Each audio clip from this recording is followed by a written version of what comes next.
nous produisons 114 milliards de barils par an de pétrole. Et dans les 114 milliards de barils par an, la part de l'État est de 25 milliards, soit seulement 22%. Comment expliquer ça alors qu'on nous parle d'un contrat de partage qui avait été amené, je crois, à 35%? Comment on se retrouve avec... Voilà, moi je vous donne les résultats, ce que les tableaux disent. Je me pose aussi la question, comment se fait-il? Il y a des contrats de partage qui disaient qu'on devrait gagner à peu près 33 à 35%. 33 à 35%, oui. Mais moi j'ai les tableaux de 2019 qui disent que nous avions gagné que 25 milliards de barils de la part de l'État. Et je vous dirais que ça, c'est le chiffre. Mais ce qui est arrivé dans les caisses du Trésor, c'est un chiffre encore scandaleux. C'est-à-dire écoutez, vous m'envoyez un peu déballer tout ce que j'ai, mais en tout cas, c'est moins que la moitié de ce que je vous dis. Si on n'y ouvre pas les yeux, notre pays est une porte ouverte pour le pillage.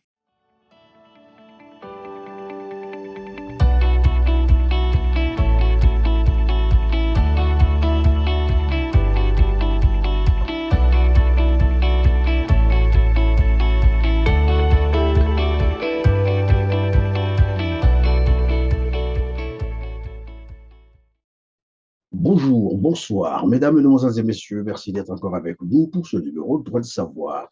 Si vous nous rejoignez pour la première fois sur KEDAR TV, bienvenue, mais surtout ne manquez pas de vous abonner pour être prévenu de nos prochaines productions. Je suis Christian Perram, j'ai le plaisir de recevoir sur ce plateau M. Joseph Christian Gotte Kongolo. Vous êtes ingénieur civil des mines, docteur en génie géologique et minier, expert en stratégie de développement. Au cœur de cette interview, le paradoxe congolais, ce petit pays d'Afrique centrale très riche en ressources naturelles, troisième producteur du pétrole en Afrique subsaharienne, mais avec une population très pauvre. 70% des Congolais vivent en dessous du seuil de pauvreté, soit à moins de 600 francs CFA. Monsieur Joseph Christian Gotte Kongolo, où va donc tout cet argent? Pétrole, minerais, bois. Nous avons aussi le port, le profond, le port de Pointe-Noire. Où va donc tout cet argent? Bonjour Christian Perrin, et c'est un plaisir de me donner cette opportunité de vous livrer quelques informations sur le développement de nos gisements, particulièrement un peu sur la gouvernance de notre pays. Il y a un dicton qui dit « On reconnaît un arbre par ses fruits ». Ce que je vais essayer de faire, c'est de parler un peu du Congo, de sa gouvernance, de certaines pratiques du pouvoir, surtout sur les points forts des ressources naturelles, parce que ce sont elles qui dictent tout le comportement, disons, c'est le garde-manger. C'est le garde-manger, c'est l'armoire, c'est le buffet du Congo. Donc c'est par là qu'on comprendra un peu où vont ces fonds. Où vont ces fonds, qu'est-ce que l'État en fait, et est-ce que les gère-t-il convenablement? On le saura.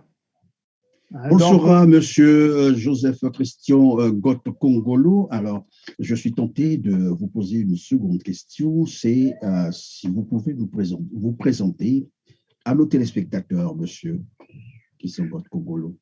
Voilà, je suis Joseph Christian Gotte Kongolo, comme vous avez su bien le dire. De formation, je suis ingénieur civil des mines, docteur en génie géologique et minier. Et pour ceux qui me connaissent aussi, nombreux ont dû me rencontrer. J'étais directeur général des mines et de la géologie au Congo. Jusqu'en 98, quand encore on pouvait servir directement le pays. Et après, les événements de 97, on s'est retrouvés à la porte, dans la rue, mais nous avons tout de même continué à servir le pays, contribuant tant faire se peut à ce que ce pays se porte bien dans le domaine de nos compétences. Alors, j'ai cru comprendre que vous avez assumé des hautes fonctions dans le secteur des mines au Congo-Brazzaville. Alors, Ouais. donc, je suppose que vous connaissez également la carte minière du Congo-Brazzaville. Est-ce qu'on peut commencer par là? Comment Oui, se présente-t-elle? la carte minière du Congo, moi-même, j'ai eu à la travailler. Hein, j'ai été nommé en 1990 à la tête de la Direction générale des mines et de la géologie, hein, l'année où on venait de séparer les hydrocarbures et les mines solides. Hein, donc la Direction générale des hydrocarbures s'est occupée de l'exploration et l'exploitation, et la Direction générale des mines et de la géologie a repris toutes les attributions traditionnelles des services des mines, l'environnement industriel, et puis nous avions avec nous la carte géologique du Congo, le service géologique. C'est pour cette raison que la direction s'est appelée en ce temps-là Direction des mines et de la géologie. Et donc, autant j'ai travaillé, œuvré pour essayer de distinguer les trois attributions, la sécurité industrielle, les mines, hein, qui étaient le parent pauvre, hein, il fallait le hisser quand même à sa considération. Et Dieu merci, je me réjouis que je n'ai pas travaillé inutilement, hein, parce que les résultats aujourd'hui parlent de ce que nous avions laissé. Vous avez dit les mines étaient le parent pauvre, un paradoxe alors. Oui, les mines Pauvres. solides, parce que nous avions hérité d'un code minier qui datait des années 80, qui avait privilégié l'activité pétrolière. Hein, donc, depuis cette période, le Congo, en fait, vivait en tant que rentier. Hein, on ne faisait rien pour promouvoir nos ressources naturelles, hein, les mêmes d'ailleurs qui sont là, hein, qu'on a juste toilettés et qui peuvent aujourd'hui montrer toute la splendeur et la beauté, la richesse de notre sous-sol.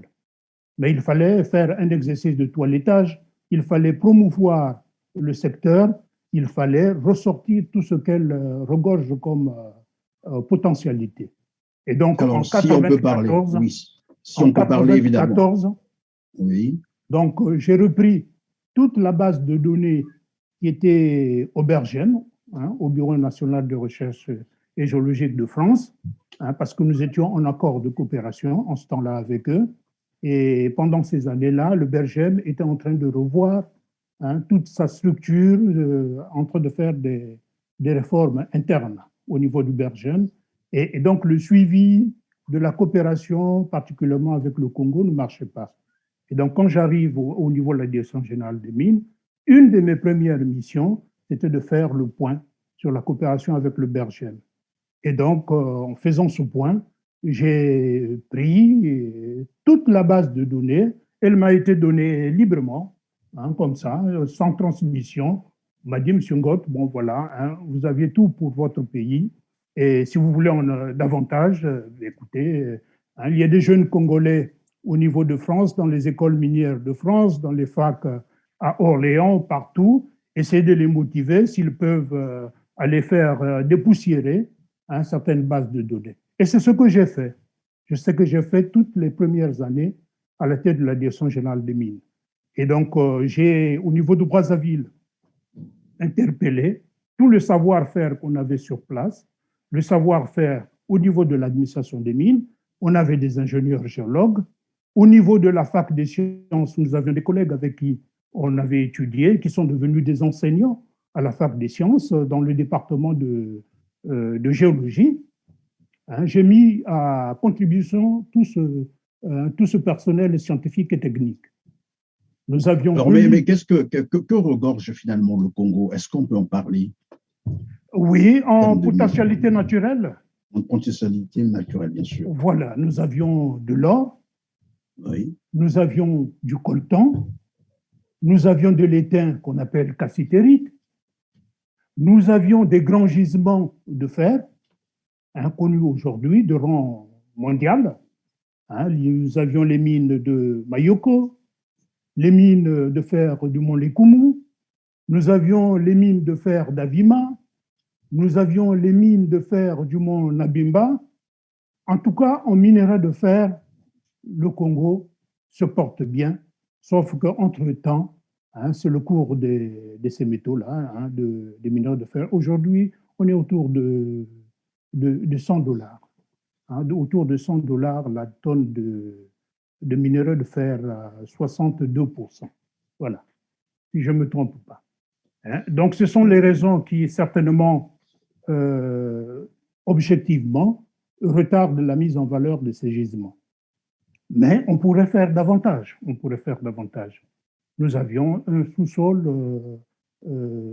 qui regorge des ressources naturelles. En tout cas, la nature nous a pourvu quand même, nous a gâtés de ce côté-là. Mais il manque la volonté. La volonté, il faut qu'elle soit politique, une volonté manifeste de mettre en valeur ces ressources et de les utiliser à bon escient.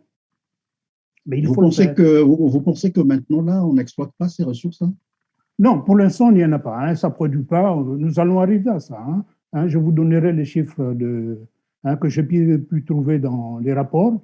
On verra que, en fait, quand nous ne faisons rien au niveau mine solide. C'est au niveau des hydrocarbures. Donc, nous avions hérité de ce passé de rentier et de facilité. Et malheureusement, c'est ce qui se poursuit. C'est ce qui se poursuit. Nous ne créions pas de la richesse. Nous avions des ressources naturelles, disons, des ressources naturelles qui sont là. Le malheur pour nous, c'est qu'elles ne sont pas renouvelables, mais en même temps, nous ne prenons pas du temps et du sérieux pour les mettre en valeur par nous-mêmes.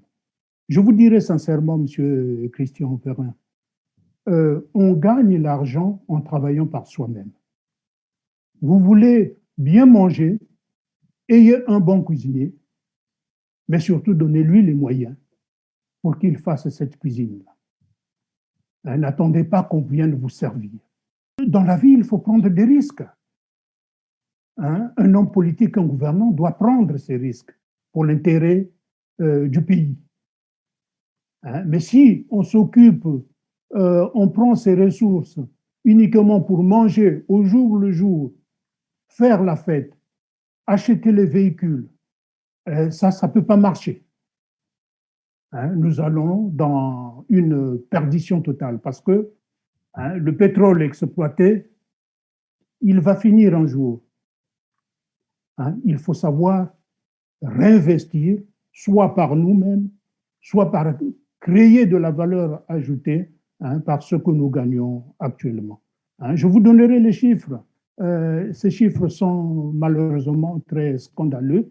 Le pays n'en tire pas quelque chose. Est-ce que cette faiblesse-là est due au fait que nous avons une bonne production pétrolière et que, bon, enfin d'oublier le reste, on fait abandonner le reste, et parce que nous avons beaucoup d'argent au niveau du pétrole, c'est cela? Ou bien c'est juste une volonté politique, comme vous l'avez dit? Oui, il y a manifestement un manque de volonté politique. Il y a un manque de volonté politique. C'est ce qu'on peut dire aujourd'hui. C'est vrai que l'argent facile de la rente, l'argent est là, on peut en disposer, mais il faut à la tête du pays et à la tête de la gouvernance du pays une volonté patriotique de transformer cette rente en richesse, en valeur ajoutée. Et ça, on ne le voit pas. On ne le voit pas malheureusement. On ne le voit pas. Ça ne se fait pas. Je vous donnerai les chiffres. Je ne les invente pas. Les chiffres, ce sont ceux que le gouvernement, par le biais des organismes comme l'ITIE, mettre à la disposition du public. Mais l'analyse de ces chiffres-là nous diront que si nous continuons comme ça, eh bien, on va se retrouver sans rien, sans rien. Est-ce qu'on peut parler de la production pétrolière, celle-là d'ailleurs qui aujourd'hui fournit, j'espère, quelque chose de 95% quand même de l'économie congolaise, et c'est la richesse la mieux connue par tous les Congolais. Lorsqu'on parle du Congo, généralement, on parle du pétrole. Et curieusement, les Congolais ne connaissent pas les chiffres, n'ont jamais su ce qu'apporte le pétrole au Congo, au Brazzaville. Est-ce qu'on peut parler donc du pétrole, la production pétrolière d'abord, après on passera certainement aux minerais dont vous avez d'abord déjà eu la charge de gérer au plus haut niveau, bien sûr, de l'État. La production pétrolière, succinctement, on peut dire qu'elle est de l'ordre de 340 000 barils jour. Donc le Congo aujourd'hui, oui. Je prends les données de 2019. Ce sont les données actuellement disponibles, publiées par l'ITIE, l'initiative de transparence pour les industries extractives. Et donc ce rapport-là, il est disponible sur le net depuis décembre 2021. Donc ce sont les chiffres les plus récents pour essayer d'analyser l'état actuel des choses. Et donc nous produisons 114 milliards de barils par an de pétrole. Et dans les 114 milliards de barils par an, la part de l'État est de 25 milliards, soit seulement 22%. Comment expliquer ça alors qu'on nous parle d'un contrat de partage qui avait été amené, je crois, à 35%? Comment on se retrouve avec... Voilà, moi je vous donne les résultats, ce que les tableaux disent. Je me pose aussi la question, comment se fait-il? Il y a des contrats de partage qui disaient qu'on devrait gagner à peu près 33 à 35%. 33 à 35%, oui. Mais moi j'ai les tableaux de 2019 qui disent que nous avions gagné que 25 milliards de barils de la part de l'État. Et je vous dirais que ça, c'est le chiffre. Mais ce qui est arrivé dans les caisses du Trésor, c'est un chiffre encore scandaleux. C'est-à-dire écoutez, vous m'envoyez un peu déballer tout ce que j'ai, mais en tout cas, c'est moins que la moitié de ce que je vous dis. Donc, il y a des pertes de réseau. Des pertes dans le réseau, il y a des pertes. Il y a des dettes que le gouvernement a engagées. Il y a des infrastructures qui sont financées par la recette pétrolière. Et tout cela ne laisse... Oui, mais sur ces infrastructures, j'entendais dire, je crois, Mathias Nzon, qui révélait que finalement, ces infrastructures ont été construites avec les prêts chinois. Mais oui, c'est ça la grande interrogation du commun de mortels que nous sommes et des pauvres citoyens congolais qui ne comprennent rien. D'un côté, dans les livres, les lois finances, il y a des écritures qui témoignent d'un financement de ces infrastructures. Et de l'autre côté, pratiquement, quand on se renseigne, il s'agit des comptes ouverts, des comptes d'exploitation ouverts au niveau de la Chine, parce que ce sont des entreprises chinoises qui, à 80%, sont les constructeurs au Congo de l'ensemble de ces projets-là. Et donc, il y a un compte d'exploitation là-bas, et c'est le brut congolais qui paye cela. Et en regardant les écritures, les résultats de 2019, moi-même, je me suis posé la question, finalement, ce problème de 14 000 milliards, ce n'est pas une fiction. On nous parlait qu'il y avait eu une disponibilité au trésor congolais de ces sommes-là, mais en même temps, quand on regarde les comptes au niveau soit de la SNPC ou au niveau des écritures de la loi finance, on se rend compte que jusqu'aujourd'hui, les infrastructures ont été à crédit et qu'avec la Chine, soit, si je comprends, ce sont des accords bilatéraux qui ont été signés avec l'État chinois pour rembourser à terme ces investissements. Donc, autrement dit, c'est la Chine, indirectement, c'est la Chine qui paye les infrastructures au Congo et le gouvernement congolais, l'État congolais, rembourse à terme. Je vous donnerai également l'État congolais rembourse par le brut congolais, c'est cela? Par le brut congolais, mais je peux vous dire, je peux anticiper, hein, j'ai les chiffres de la dette. J'ai les chiffres de la je dette. vous en prie, oui, allez-y. Voilà, au niveau des investissements, des infrastructures, nous devons en 2019 1187 milliards de francs CFA. 1187 milliards de francs CFA. Ça, c'est les infrastructures. Et ce n'est pas tout, M. Perrin. Nous avions aussi les traders. On en a beaucoup parlé. On parle de Trafigura, Orion, Glencore. En fait de compte, là aussi, toujours en quête de liquidité, l'État a dû prendre auprès de ces traders des avances de fonds pour préfinancer soit le fonctionnement de l'État, en attendant que les recettes tombent. C'est ce que je peux penser. Enfin, je ne rentre pas dans les détails, mais je pense que c'est ce qui s'est fait. Donc, on va emprunter par anticipation pour financer ce qui devrait arriver. Or qu'aujourd'hui, il se trouve que nous devons auprès des traders 1142 milliards de francs CFA. 1142 milliards de francs CFA. Donc, ces chiffres, je ne les invente pas. Tous ceux qui me suivent peuvent avoir accès au rapport de l'ITIE de 2019. Ils trouveront ces chiffres-là.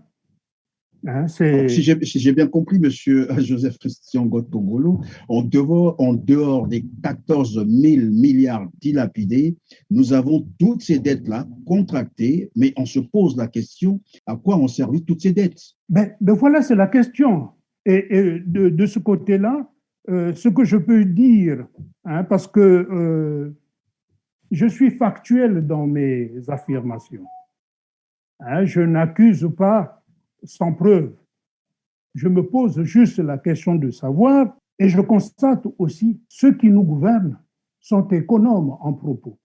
Ils ne nous disent pas ce qu'ils font. Mais au fait, pourquoi cette omerta autour de la production pétrolière au Congo-Brazzaville? Pourquoi l'information n'est pas disponible pour la population? On se pose cette question. On se pose cette question. Donc, on va repartir certainement sur certaines données de base de la production et en même temps regarder quelle est la structure qui gère un peu toutes ces transactions, la SNPC, pour voir son fonctionnement. Si je vous en prie, évidemment, puisque vous parlez de la SNPC. Voilà. Alors, donc, parlons-en. La SNPC, puisque tout à l'heure, je vous ai aussi entendu parler des traders. À côté, il y a la SNPC. Oui, oui, mais il y a un lien naturel entre les traders, la SNPC et puis le Trésor public, qui en fait n'est plus un trésor, mais en fait de compte un trésor, une caisse de paiement. C'est-à-dire? Une caisse de paiement parce que la véritable caisse de l'État congolais, c'est la SNPC. Donc, dans le rapport 2019 de l'ITIE, j'ai trouvé une matrice de paiement, une matrice fiscale de paiement qui nous montre, qui parle de comment l'argent du pétrole serait-il dépensé. Donc, elle part des entreprises pétrolières. Une bonne partie, enfin la majeure partie, les parts de la SNPC, parce qu'elle, en tant qu'entreprise nationale, elle aussi, dans son exploitation, elle a des parts de brut qu'elle déclare. Il y a les dividendes, il y a la part d'huile de l'État, résultant de l'impôt en nature qu'on appelle le profit oil, avec les contrats de partage de production. Nous avions quitté la redevance proportionnelle qui est restée à son seuil pour passer à un seuil plus important, celle du partage de production. Et donc, ce qui revient à l'État, c'est une part du profit oil qui est reversée en nature dans les comptes de la SNPC. La SNPC. Donc, et tous ces fonds-là viennent en brut et quitte à la SNPC de les convertir par le biais de leur direction certainement de trading, de les convertir en dollars, en francs CFA, pour les mettre à la disposition du Trésor congolais. Et c'est elle, la SNPC, qui affecte, qui approvisionne les comptes des projets d'infrastructure, sans passer par le Trésor public. C'est encore elle, non, la SNPC, il y a une partie aussi du brut, là je pense que c'est l'ENI qui a construit la centrale électrique du Congo, à Djeno là-bas. C'était aussi sur l'avance de brut. Il y a une part du brut qui est payée en nature pour amortir ce projet-là également. Et en plus, il y a des versements dans le compte pour les infrastructures chinoises. Donc, il y a une partie qui rentre là. Et puis, bon, il résulte une marge qui n'existe pas, bon, disons non chiffrée, qui atterrit au niveau du Trésor. Voilà un peu le gros de la recette de l'exploitation pétrolière. Aujourd'hui, c'est la SNPC qui devrait nous dire ce qu'ils en font. J'ai un tableau, je vais essayer de vous montrer un tableau, voilà. En 2019, je vais vous montrer un peu ce qu'on a fait des revenus de l'État. Donc, en brut, il y avait 25 millions de barils. En équivalent US dollars, c'était 1608 millions de dollars. Et donc, de cette entrée, il fallait déduire 8 millions pour la commercialisation versée dans un compte séquestre, voilà, pour les infrastructures en Chine.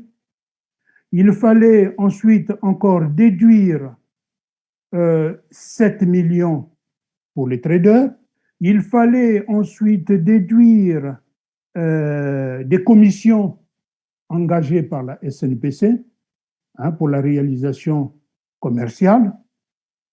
Et le rapport dit quand même qu'il y a un gap de près de 8 millions dont le détail n'est pas connu. Nous sommes en 2019, le rapport est sorti en 2021, donc a priori non justifié. Donc pour vous dire que ça, c'est en fait, je les appelle des pertes de réseau. Donc sur 25 millions de barils, il n'arrive à destination qu'un équivalent franc CFA de 624 538 000. Donc, oui. Et quand je prends on est toujours autour, financièrement, de toutes les façons, c'est la monnaie, on est toujours autour de 22%. Quand on fait tout cela, on est autour de 22% de la production globale. Et quand on regarde ce qui tombe à l'entrée, on est à 50%. Donc 50% du cash était censé arriver au Trésor public. Et qui n'arrive finalement pas au Trésor public, c'est cela. Par quel moyen, je ne sais pas. Peut-être que le Trésor a des comptes un peu partout. C'est un peu, oui, mais évidemment, plusieurs sources, d'ailleurs, les sources concordantes nous apprennent que l'argent du pétrole du Congo, ou le bois aussi, parce qu'il faut compter aussi le bois. Oui, il y a le bois, j'ai plutôt regardé.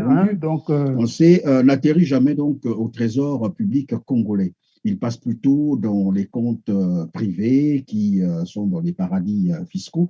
Mais ma question était de savoir comment se fait-il qu'on est arrivé a confié finalement les fonctions régaliennes à des individus, c'est-à-dire l'argent qui devait être géré par l'État à travers le Trésor se retrouve dans les comptes privés des individus. C'est ça le malaise congolais. Le malaise congolais. Quand on regarde, hein, moi j'ai travaillé hein, dans mes consultations internationales, j'ai participé à la révision des contrats miniers au Libéria. Mhm. Hein, le Libéria aussi était en train de mettre une entreprise au modèle de la SNPC.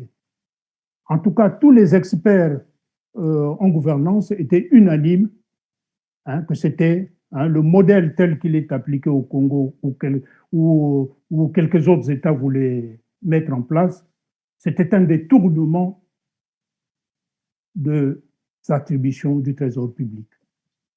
Hein, j'ai dû comprendre même qu'il avait été demandé expressément au gouvernement congolais de signer ne serait-ce qu'un petit contrat de prestation de services du Trésor public congolais à la Société nationale des hydrocarbures du Congo.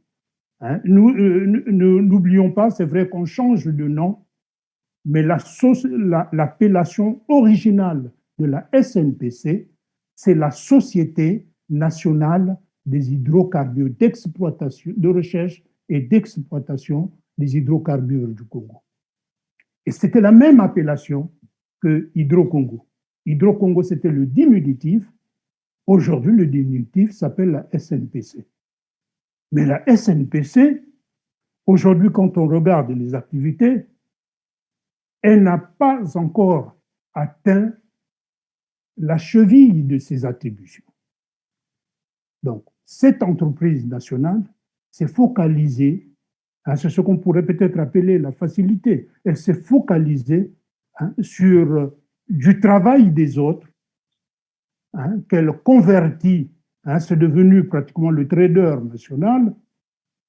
Ils reçoivent des producteurs privés nationaux hein, et elle se charge de convertir pour le compte du Trésor public en y tirant aussi sa marge et son profit, hein, parce qu'on ne travaille pas pour rien, hein, finalement, et, hein, pour arriver à ces résultats-là. Hein, c'est malheureux, c'est malheureux. Et quand on regarde l'administration au niveau de la gestion de la SNPC, eh bien, c'est de la famille. Hein, on ne voit pas. La famille et quelques étrangers, c'est cela. Voilà, c'est des étrangers et de la famille. Et ce n'est donc, pas. ceux qui disent que finalement, le pétrole congolais, donc le clan Sassou Nguesso, a fait main basse sur le pétrole congolais ont raison. Ils ont raison. Ce qu'on pourrait dire davantage que ce pétrole sont les étrangers qui en tirent profit. Hein, je vous ai donné les chiffres. Si les sociétés en majorité privées qui produisent au Congo hein, ont vendu pour l'équivalent 114 milliards de barils et que l'État congolais n'en a tiré que 22%, sans compter les pertes internes au circuit national congolais, hein, il n'en a tiré que 22%, eh bien, c'est 78% hein, affectés aux compagnies étrangères. Et donc, c'est de l'argent qui est allé enrichir l'étranger et c'est de l'argent qui aurait pu travailler au Congo et qui ne travaille pas au Congo. Mais qu'est-ce qui empêche finalement la SNPC de créer, par exemple, une unité de production sur place? 25 ans après, elle est là en train de gérer ce que les autres font, comme vous l'avez dit tout à l'heure. Qu'est-ce qui empêche l'État congolais de créer une unité de production? Parce qu'en Angola, par exemple, il y a Sonangol. Ah oui, Sonangol, je angolais. pense. Oui. Mais après 25 ans, hein, déjà Hydro-Congo, je vais vous rappeler une chose. Hein, ceux qui se souviendront, ils ont certainement le réflexe de le reconnaître. Hydro-Congo, une des raisons de la dissolution d'Hydro-Congo était le fait qu'elle n'avait jamais atteint les objectifs de sa création. Hydro-Congo, c'était la Société nationale de recherche et d'exploitation des hydrocarbures. elle s'est limitée pendant toute son existence à commercialiser les produits pétroliers. Donc, rien que le secteur aval. Et la raffinerie qui posait pas mal de problèmes en ce temps-là. Hein, parce que la raffinerie, elle nous coûtait cher. Les coûts de production de la raffinerie, hein, on l'a vu au niveau de la conférence nationale, il était même question même qu'on ferme la raffinerie. Bon, les travaux ont été exécutés pour essayer de la garder, mais en tout cas, elle posait problème. Oui, malheureusement, c'est l'État congolais qui préfinance ou qui subventionne encore la Eh bien, oui, c'est ça. Donc, autrement dit, les entreprises nationales qui étaient censées prendre la part de production, parce que c'est comme ça. Hein, je vous ai donné tout à l'heure l'image du cuisinier. Hein, c'est notre cuisinier national, c'est la SNPC. Donc, c'est elle qui devrait se battre en formation. Elle devrait se battre dans les investissements, à prendre le contrôle d'une bonne partie de l'activité en amont. Que ce soit, bon, peut-être que les recherches, mais nous avions beaucoup de géologues. Moi, j'ai connu des aînés qui ont travaillé soit chez Eni, hein, qui ont travaillé chez Total, en ce temps-là, Elf. On avait des géologues, des éminents géologues. Et donc, il fallait assurer la continuité de la formation, hein, pour qu'on ait des géologues. Donc, 60 ans, disons une cinquantaine d'années d'exploitation des hydrocarbures, hein, on ne peut pas être en train de chercher des géologues parce que l'activité pétrolière en amont, c'est beaucoup de géologues. Hein, c'est beaucoup de géologues que des agents de production. Hein, donc, nous avions cette pépinière-là, on n'a pas su la maintenir. Où elle se trouve à l'étranger. Alors, je me pose la question, pourquoi empêcher les nationaux congolais qui ont des compétences de travailler dans les entreprises publiques congolaises? Surtout dans le pétrole, bien entendu. Dans le pétrole, dans les mines. Hein, Alors, donc, si j'ai bien compris, c'est finalement l'argent du pétrole congolais s'évapore à partir de la SNPC. Bien sûr, et en maximisant l'implication des entreprises étrangères. Autrement dit, la SNPC est retombée dans la confusion d'Hydro-Congo. Elle ne fait pas son travail d'opérateur national. Hein, je vous disais tout à l'heure que sur 22 permis d'exploitation détenus par la SNPC, 19 sont en sous-traitance, donnés à des opérateurs privés divers, hein, voilà, étrangers. Et apparemment, à la SNPC échappe même au contrôle du ministère des hydrocarbures. C'est une société qui semble être au-dessus de sa tutelle. Mais effectivement, je vous ai parlé de la maquette fiscale et financière. Je ne pense pas comme on dit, un serviteur public qui est le directeur général des hydrocarbures a tout le pouvoir pour aller interpeller le directeur général de la SNPC.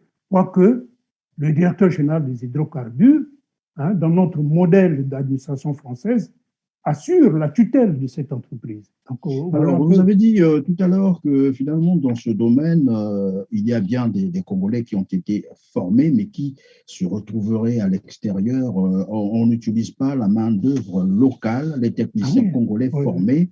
Est-ce que c'est fait exprès pour, évidemment, continuer à perpétuer cette mafia autour du pétrole? C'est évident, c'est évident.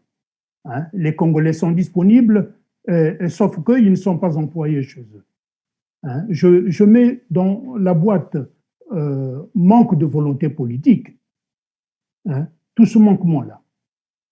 Hein? Il n'y a pas une volonté politique manifeste d'impliquer toutes les compétences nationales à l'intérieur du pays, à l'étranger, pour le bon fonctionnement de l'entreprise publique. Voilà. Et si c'est du manque de volonté politique, eh bien, ça veut dire qu'il cache quelque chose. Hein? Pourquoi d'autres Congolais ne peuvent pas y accéder? Hein? Je ferai cette remarque, bon, nous parlons du pétrole, mais je ferai la même remarque, hein, pour le tissu social, hein, les hôpitaux au Congo. Nous avions des jeunes Congolais ici qui sont si bien formés, qui travaillent dans des hôpitaux à l'étranger, peut-être aux États-Unis, partout, en tout cas particulièrement ici en France. Qu'est-ce qu'ils demandent au minimum? C'est juste d'être chez eux, de travailler librement et d'être bien payés. Hein. En moyenne, ici, ils sont payés peut-être 5 000 € net par mois. Avec tous les revenus pétroliers qu'on a, hein, nos jeunes médecins peuvent repartir au pays et donner de bons soins aux citoyens congolais. Et peut-être même éviter de nous envoyer des malades mourir à l'hôpital privé de Neuilly-sur-Seine. Ça coûte cher. Et là aussi, on fait de la discrimination, on fait de l'apartheid. Hein?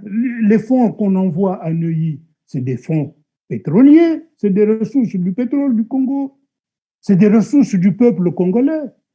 Mais pour l'accès aux soins, au niveau local, pas d'hôpitaux, pas de médecins, et in fine, on meurt. Voilà, hein, c'est la question posée. Pourquoi nous sommes si pauvres? Pourquoi nous sommes si pauvres, évidemment, même les sociétés qui viennent, les sociétés étrangères, bien entendu, qui viennent exploiter le pétrole au Congo, apparemment font des choses sans que le Congo n'ait la possibilité de tout contrôler, c'est-à-dire le nombre de barils, par exemple. Est-ce que le Congo a un dispositif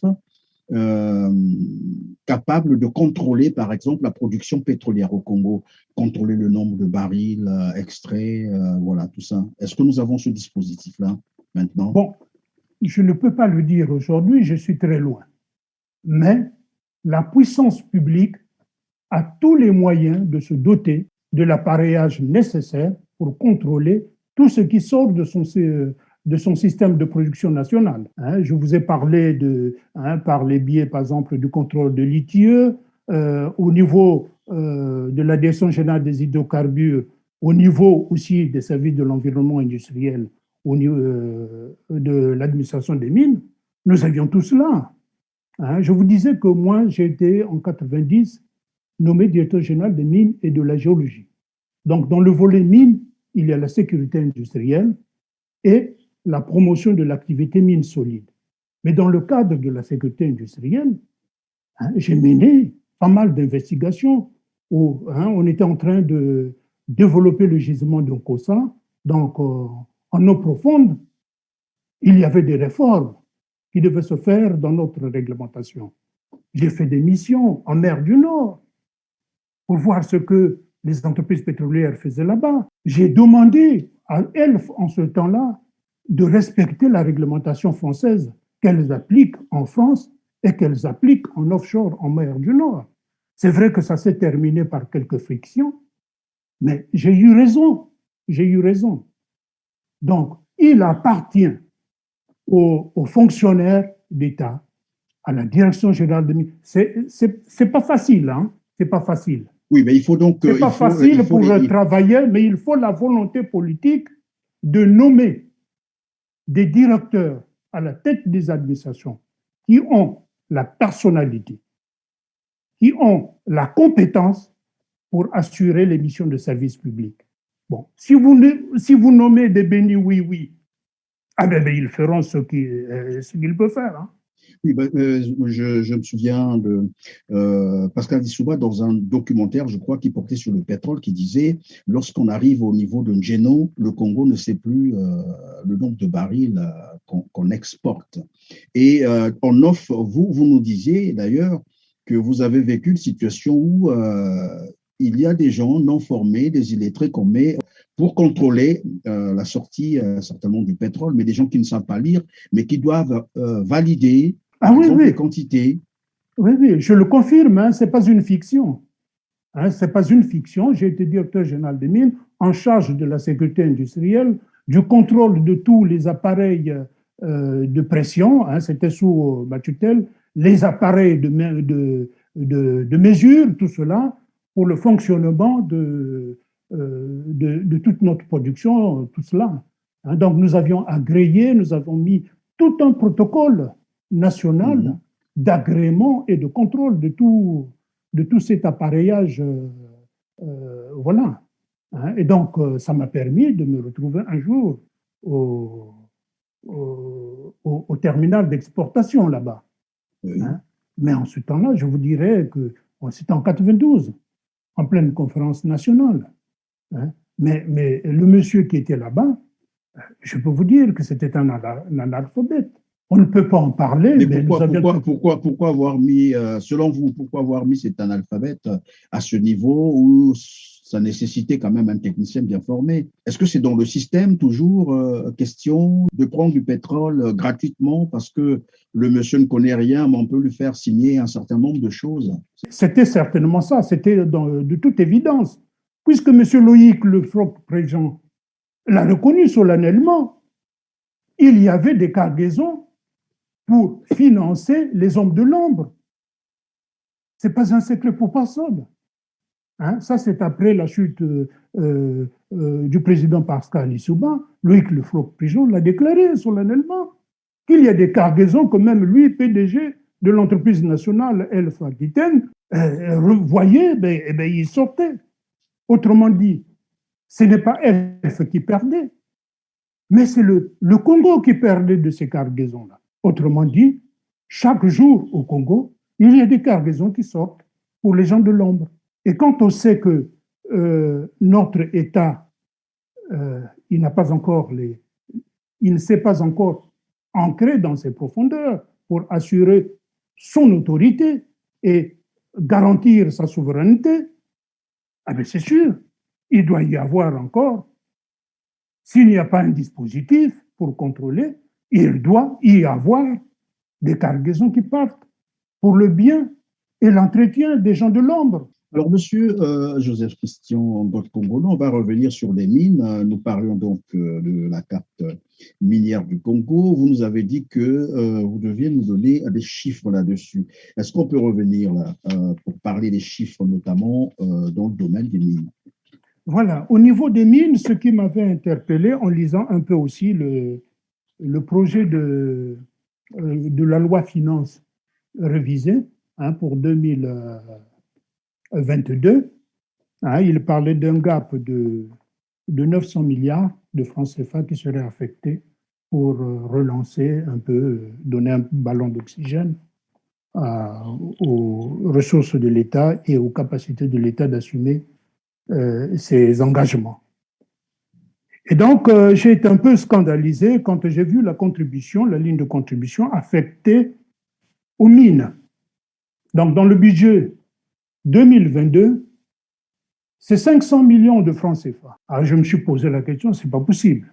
En relisant les rapports 2019 publiés par l'ITE, donc j'ai les chiffres devant moi, donc on voit effectivement qu'il y a des entreprises quand même qui produisent au Congo.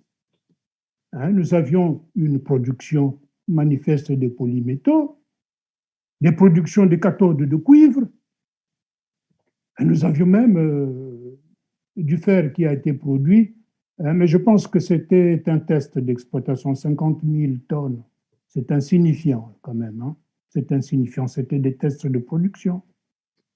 Il y a la malachite. La malachite, c'est des roches à forte concentration du cuivre, qu'on utilise même comme des pierres semi-précieuses, pour faire des objets d'art. Donc, il y a le coltan et il y a les matériaux de construction. Donc, au niveau des exportations en 2019, nous avions exporté pour 91 milliards de francs CFA des produits miniers. Donc, que nos douanes congolaises ont dû constater en valeur 91 milliards. Mais le chiffre déclaré dans les caisses de l'État pour cette même année est de l'ordre de 848 millions, encore là, 848 millions. Quand je fais le ratio, nous sommes à 0,93% des importations. Je reviens sur le même constat. Si on n'y ouvre pas les yeux, notre pays est une porte ouverte pour le pillage. Le pays, une porte ouverte pour tous les étrangers. Ils viennent, ils prennent, ils partent ils nous annoncent combien ça coûte, sauf que moins d'un Est-ce que réellement ce sont des étrangers ou bien ce sont les Congolais qui se cachent derrière ces étrangers-là? Alors, en ce cas, c'est plus grave encore, c'est un pillage national, hein, et c'est très dangereux. Quand les Congolais sauront qu'il y a des Congolais qui sont en train de voler le Congo, c'est comme un enfant. Hein, vous êtes un père de famille. Qu'il y ait des enfants qui volent le patrimoine familial et qu'il y en ait d'autres dans la même maison qui souffrent, un jour, il y aura des coups de couteau entre les enfants. Parce qu'il y a quand même un paradoxe ici. J'ai cru comprendre qu'il y a une cinquantaine d'entreprises qui exploitent dans ce domaine, oui, avec un chiffre d'affaires de plus de 60 milliards de francs CFA. Chiffre d'exportation, vous avez dit 91 milliards. Mais on se retrouve avec 848 millions de recettes au niveau de la caisse de l'État. Et donc, quand je fais le ratio que je dis de la redevance, certainement, la redevance et le constat de la valeur à l'exportation, hein, même si on devait calculer 2%, je ne sais combien, encore, on pouvait gagner quelque chose, mais il y a un problème, nécessairement. Il y a un problème. Comment expliquer ça? Écoute, de là où je suis, c'est assez difficile, mais a priori, il y a un problème. Il y a un problème de police. Il y a un problème de police et de dite, on n'accuse pas a priori, il faut regarder.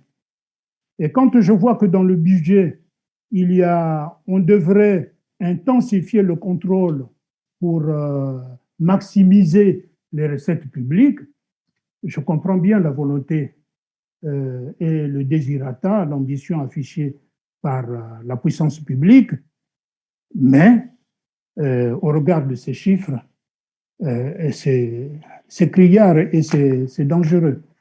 Hein, je préfère dire que ce sont les étrangers qui s'en vont pour qu'il y ait au moins une coalition nationale, pour qu'on ait raison sur ces étrangers.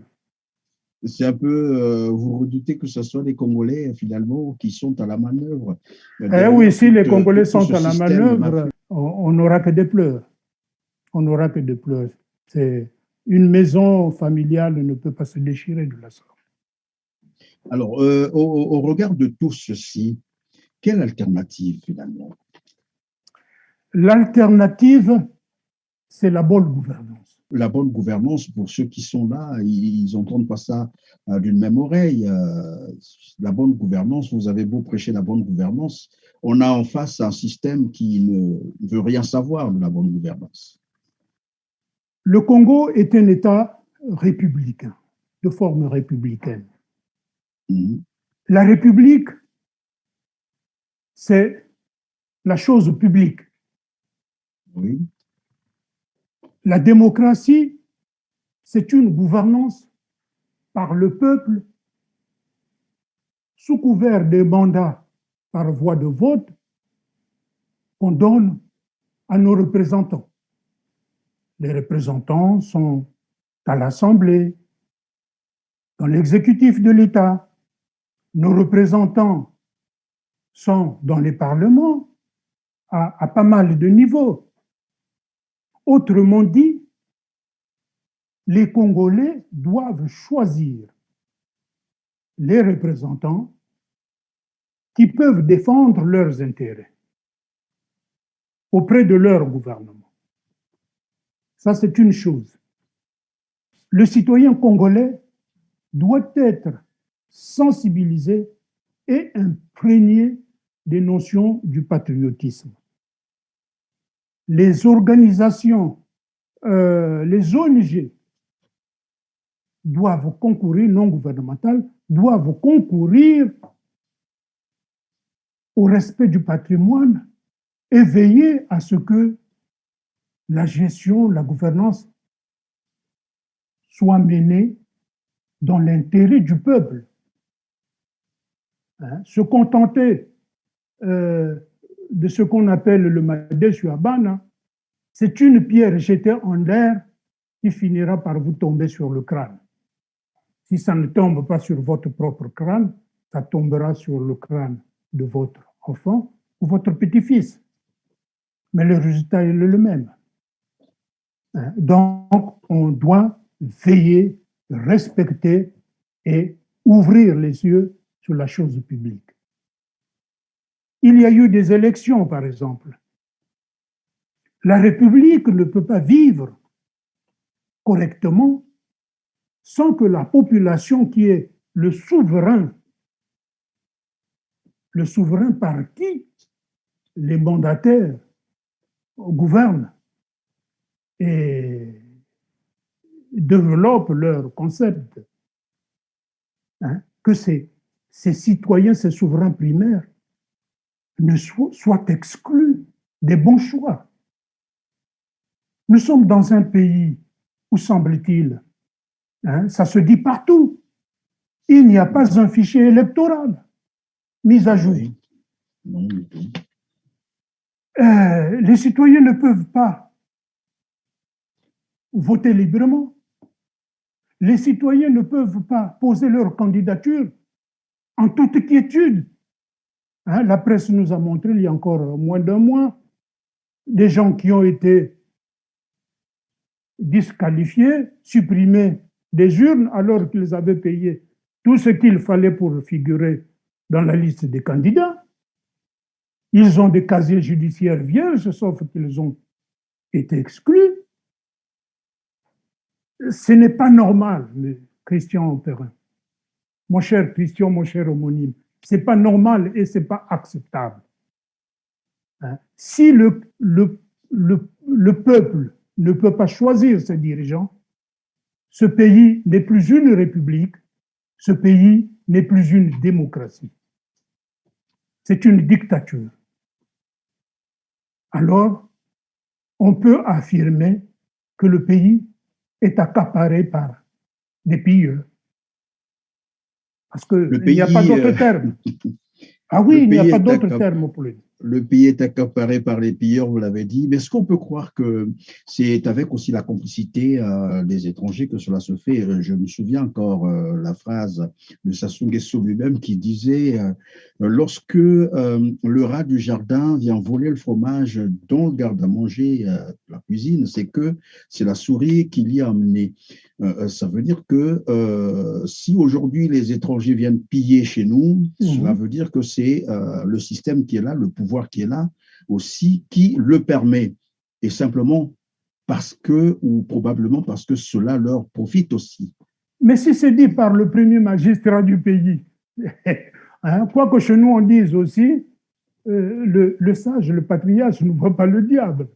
Hein, même s'il l'a vu, il s'arrange à ce que le diable ne fasse pas de dégâts dans sa maison.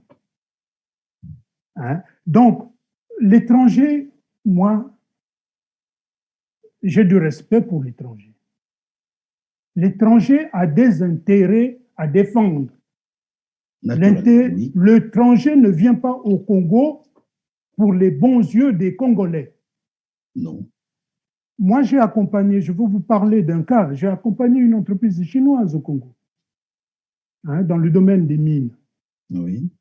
Mais le temps que je suis resté avec cette entreprise, je leur ai dit, on ne fait pas ceci. Tant que je suis avec vous, on ne fait pas ceci. On ne vole pas, vous respectez.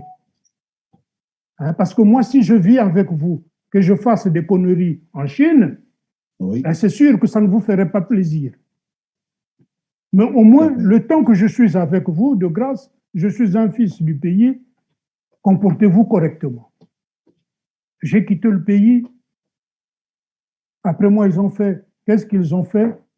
Ça, il appartient aux Congolais d'y veiller. Hein, un seul doigt ne peut pas laver le visage. Hein, et donc, eux, ils viennent pour travailler, ils les investissent, ils veulent gagner de l'argent en retour.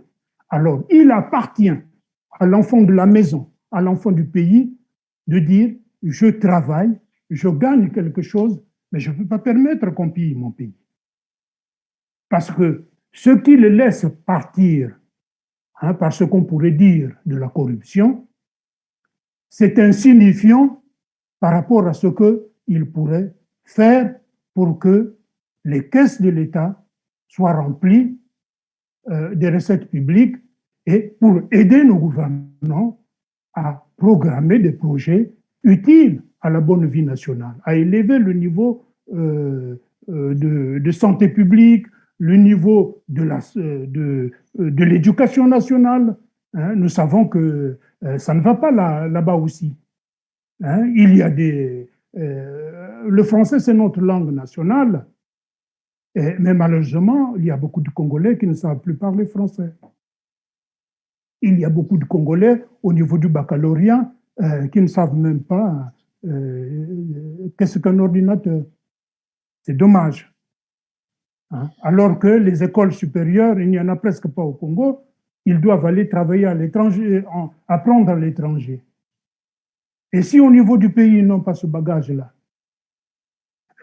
nous sommes en train de tuer notre jeunesse.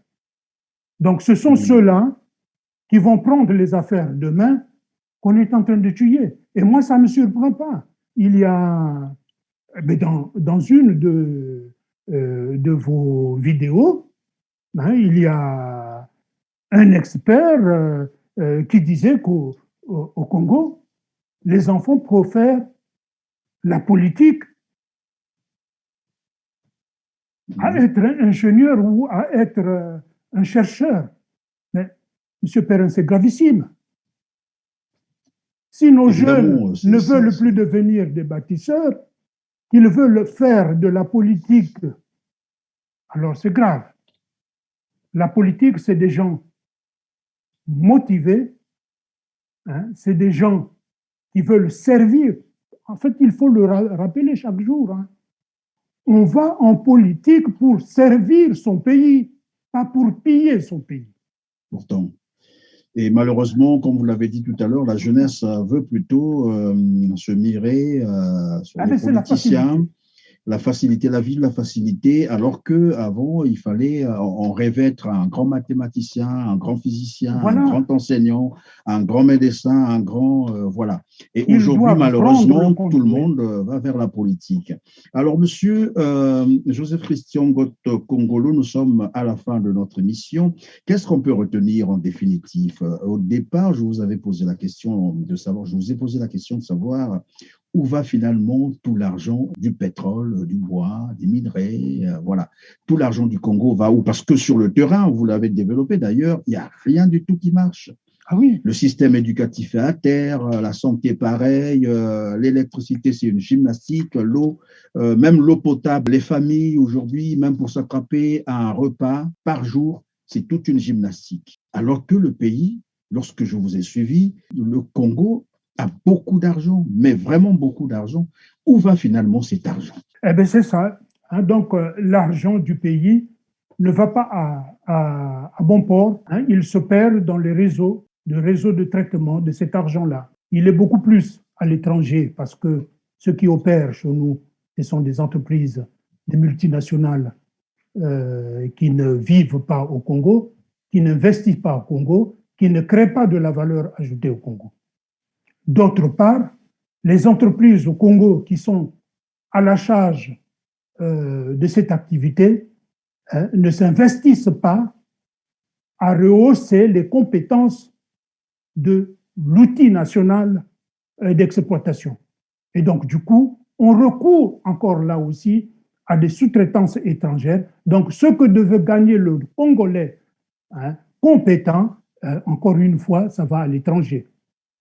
Donc aujourd'hui, les statistiques nous disent que les industries extractives du Congo ont moins de 1% d'impact sur le travail. Autrement dit, je pourrais dire qu'il n'y a pas de Congolais qui travaillent dans ces entreprises parce que les statistiques 2019 nous disent que c'est 0,06%. Le salaire, c'est ce qui peut faire vivre le Congolais. Un salarié au Congo, il va prendre une Congolaise en mariage, il va faire 2 à 5 enfants, il va nourrir des Congolais, il va s'occuper de la belle-mère, il va s'occuper du beau-père et de son côté. Et donc, en fait de compte, en moyenne, c'est 10 personnes qui vivent sur le salaire d'un Congolais. Alors, si les Congolais ne travaillent pas là où sort de l'argent de leur pays, où voulez-vous qu'ils aillent avoir de l'argent pour bien vivre? Et Ils dans le sont dans même la temps, comme vous pauvreté. l'avez dit, il y a un impact négatif sur l'économie, parce que ça ne peut Voilà, pas en plus, tourner. un impact négatif sur l'économie, ça ne va pas. Il faut des états de lieux généraux de gouvernance de la chose publique. Hein. Et ça, j'interpelle nos frères, hein, qui sont en train de acter, hein, le mot en anglais, les exécutifs actuels, hein, Oui. de faire un effort de patriotisme et de dire, quand on ne peut pas mener à bon port le train national, il faut prendre l'engagement de partir et de laisser à d'autres apporter des solutions. En tout cas, merci beaucoup. Quand ça ne marche pas, il faut partir et donner la chance, seconde chance, pourquoi pas une énième chance au Congo de se refaire.